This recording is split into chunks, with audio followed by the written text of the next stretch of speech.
Hey everyone, and big thanks to teacher Ricky for letting us do this deep dive on his channel. We're diving deep into Gary Chapman's The Five Love Languages, to unpack how you can better understand the way you and your loved ones kind of experience love. Yeah, and what's fascinating here is that the book gives us these, well, they're like practical ways to decode how people show love, and just as importantly, how they want to be shown love in return. Oh, so it's like a secret decoder ring for relationships, helping you speak the right language of love. Exactly. The book, it starts by tackling this common misconception that that intense feeling of being in love Yeah. is the be all and end all of a successful relationship.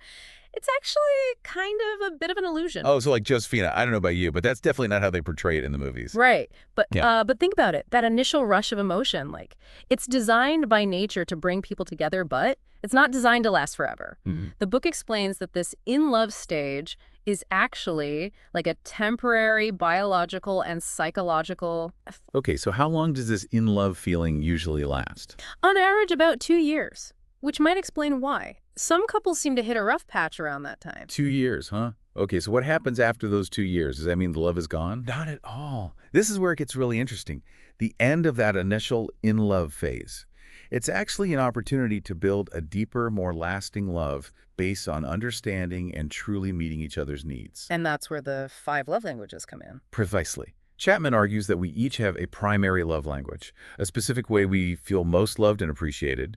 And these languages are words of affirmation, quality time, receiving gifts, acts of service, and physical touch. Okay, let's break these down, starting with words of affirmation. Josephina, does this one resonate with you at all? Well, for someone whose love language is words of affirmation, hearing sincere compliments, words of encouragement, or even just simple expressions of appreciation can be incredibly powerful. So it's not just about hearing I love you, it's about those everyday words that show you're valued and cherished. The book, it suggests trying a words of affirmation journal. Jot down phrases that resonate with your loved one, or even things they say that make you feel loved. And it can help you remember to use those specific words later. That's a great tip. It's like creating a personalized dictionary of love for your relationship. Okay, what about quality time? This one's all about giving someone your undivided, focused attention. It's not just about being physically present, it's about truly being present in the moment with them. So, Josephina mentioned in her notes that she sometimes feels ignored by her partner, even when they're in the same room. That sound familiar to anyone else? It's a common issue. In the book, Chapman uses the example of Bill and Betty Joe to illustrate how miscommunication about quality time can lead to feeling unloved. Bill thought being in the same house was enough, while Betty Joe craved meaningful conversations and shared experiences. So it's not just about the quantity of time, but the quality of that connection. What are some practical ways to ensure giving someone true quality time? Put away your phone, turn off the TV, make eye contact, listen attentively. All those things signal that you're fully engaged with them. Even small gestures, like taking a walk together after dinner, or having a tech-free hour before bed can make a big difference. It's about creating those little pockets of connection throughout the day where you're really focusing on each other. That makes so much sense. Okay, what about receiving gifts? This one sometimes gets a bad rap, but I'm guessing it's not about being materialistic. You're right, it's not about the monetary value of the gift, but the thoughtfulness behind it. It's about that feeling of, you were thinking of me. That makes a gift so special. I remember that story from the book about a simple coconut being a profound expression of love. Exactly. Even something small and inexpensive can be incredibly meaningful. If it shows you were paying attention to their interests and preferences, a handwritten note, their favorite coffee, a small trinket that reminds you of them, all of these things can speak volumes. It's about those little tokens of affection that say, I see you, I care about you, and I was thinking of you. Now let's dive into acts of service. For some people, actions speak louder than words, and their love language is all about those acts of service that make their life easier or demonstrate care. Oh yeah, this is totally me.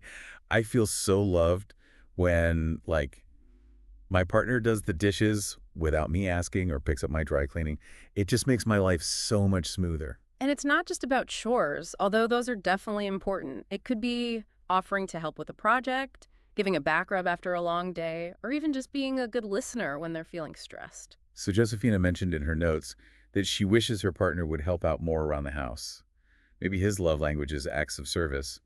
and he's just waiting for her to give him some specific things he can do to make her feel loved. That's a great point.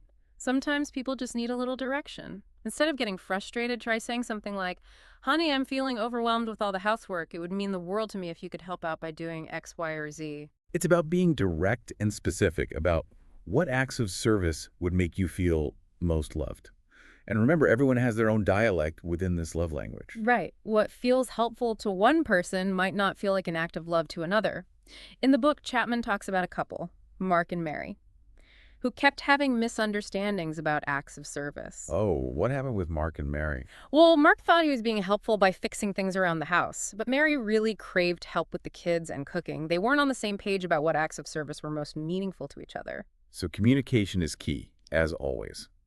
Okay, let's move on to the final love language, physical touch. This one can feel a bit more sensitive, but it's important to understand how powerful touch can be in a relationship. Absolutely. For some people, physical touch is their primary way of feeling loved and connected. It's not just about sexual intimacy, it's about those everyday gestures of affection that show care and closeness. Like holding hands, cuddling on the couch, a quick hug, hello, or goodbye. Exactly. Those small touches can release feel-good hormones and create a sense of security and intimacy. But as with all the love languages, it's crucial to respect boundaries and understand your partner's comfort level. In the book, Chapman tells the story of Pete and Patsy, a couple who had very different needs when it came to physical touch. Patsy craved physical affection and felt neglected when Pete withdrew emotionally and physically. It's a reminder that even within a loving relationship, people can have different comfort levels with touch. It's important to have open and honest conversations about what feels good and what doesn't. So we've explored all 5 love languages, but how do we figure out our own love language and that of our loved ones? It can feel like a bit of a guessing game. Well, one of the most helpful tips from the book is to pay attention to what you and your loved ones request or complain about most. Those can be clues to your unmet love language needs. So if I'm always asking my partner to compliment me more, maybe words of affirmation are my primary love language. Or if they're constantly nagging me to tidy up, maybe acts of service are super important to them. Exactly. The things we crave and the things that irritate us in our relationships can be incredibly revealing when it comes to love languages. The book also suggests thinking back to your childhood and what made you feel most loved by your parents or caregivers. That's a great strategy. Our early experiences often shape our love languages. For example, if you grew up in a family where gifts were a big deal, receiving gifts might be your dominant love language. It's like those early experiences planted the seeds for how we experience love later in life. So now that we have a better grasp on these 5 love languages and how to identify them, like how do we actually put this knowledge into practice, I'm guessing it's not always smooth sailing.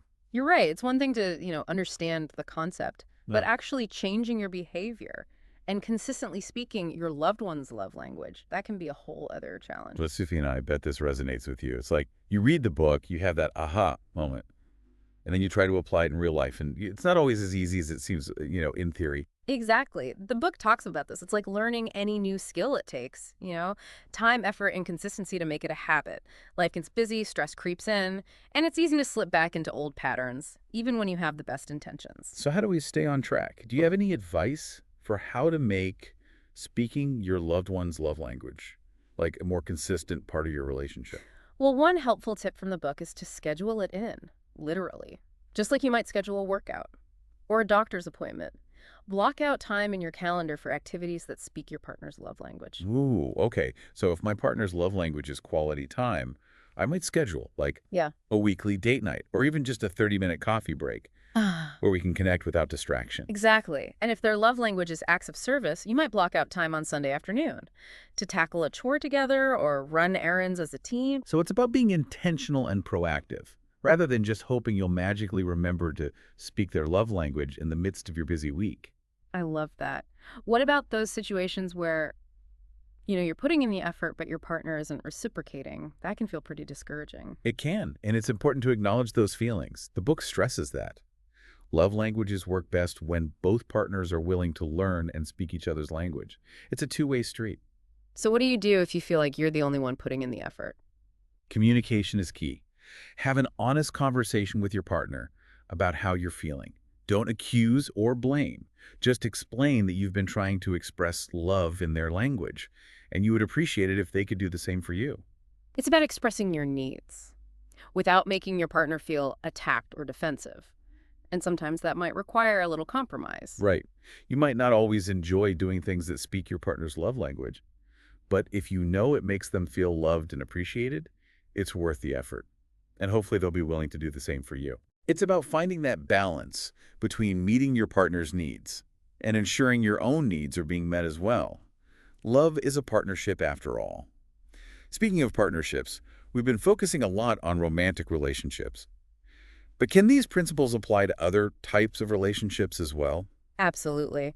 The five love languages can be incredibly helpful in understanding and improving your relationships with friends, family members, coworkers, and even your children. So if I know my best friend's love language is words of affirmation, I might make a point of sending her a quick text, telling her how much I appreciate her friendship. Exactly. Or if your child's love language is physical touch, you might give them extra hugs and cuddles throughout the day. It's about adapting the principles to the specific dynamics of each relationship. This has been such an eye-opening conversation.